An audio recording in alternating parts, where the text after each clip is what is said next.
$1 million a year is $88,000 a month. It's about $22,000 a week, and it's $4,500 a day.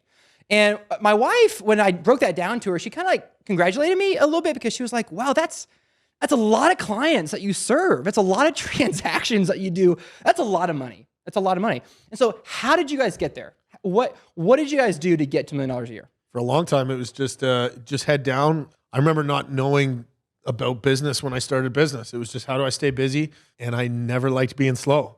And so then it just, all of a sudden you started learning about business and understanding numbers and understanding, sales and profit. And then it happened. And then the interesting part is you get over $1 million and you understand, wow, I didn't make any money. I did over $1 million in sales and I made no money. This is a problem. Yeah. And I think, the next steps from there are understanding business and having a great accountant. Yeah, I definitely want to get back to that profitability aspect. Donovan, what do you think? Well, I grew up in an entrepreneurial family. So for me, in high school, right around the time you get interested in ladies, find out you got to have a little bit of money. My father has more degrees than a thermometer, and he put himself through college by having a window cleaning company. So again, it was just kind of second nature for me. I was like, I'll go hustle up some work. The good side of that is I have a high tolerance for risk. The downside is man, it took me like 10, 15 years to get to that $1 million because I knew everything. Like, you couldn't tell me anything I was doing was wrong, and I learned every lesson by screwing it up. One day I had a realization. I was like, you're really doing this wrong. And I was like, what else am I doing wrong? And that moment that I started becoming receptive to actually surround myself with people a little bit more successful is when I went from like 6-figure business to having 6 figures in the bank account, right? Like the profitability aspect of it. And it took a long time.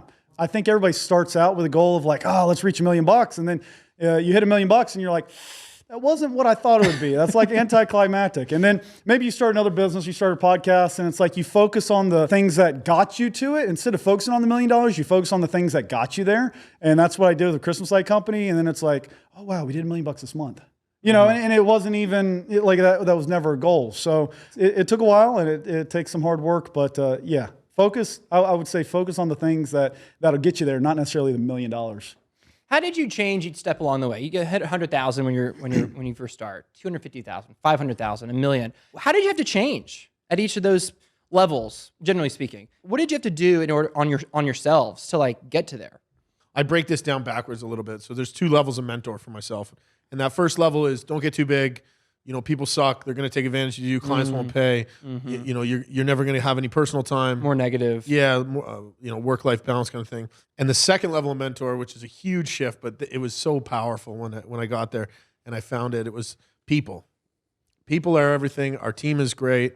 Our leadership is awesome. I'm not the smartest person in the room. You have to talk to this person in our business to get that answer because they're the expert. They're smarter than me. And as soon as I shifted that, the business just exploded, which was, what my purpose is in our business is creating opportunities for others so they don't need to leave our business.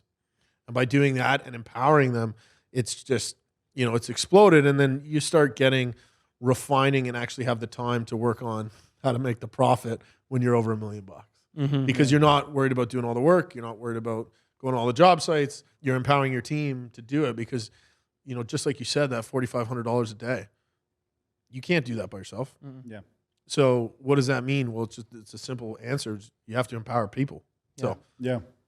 I think for me, getting over 100 grand, you got to get off the truck, right? Because you can just work and make 100 grand.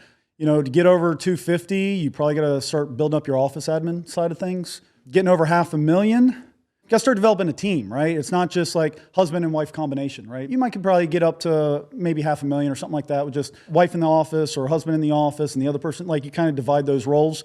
But over $500,000, I think you got to start actually building a business. That's not just going to happen. I've had people like just make 100 grand or 200 grand without really growing the business side of the business. Over $1 million. That's a tough barrier, right? You got to get past what I would say is that middle of the road size business. And even though I've done over $1 million revenue, I feel like I'm still kind of stuck there because there's some things that I'm still lacking. I think to really sail past $1 million, you need to have maybe like good core company value, like culture, right? So you got to have some core values, some good company culture. I got a lot of room for improving on that one. I think maybe you need to have some sales team or sales staff. And then you got to have people who are integrators if you're not integrators. Like you're not going to get over $1 million by doing what you already did. Like you're going to have to say, okay, I am not good at showing up on time.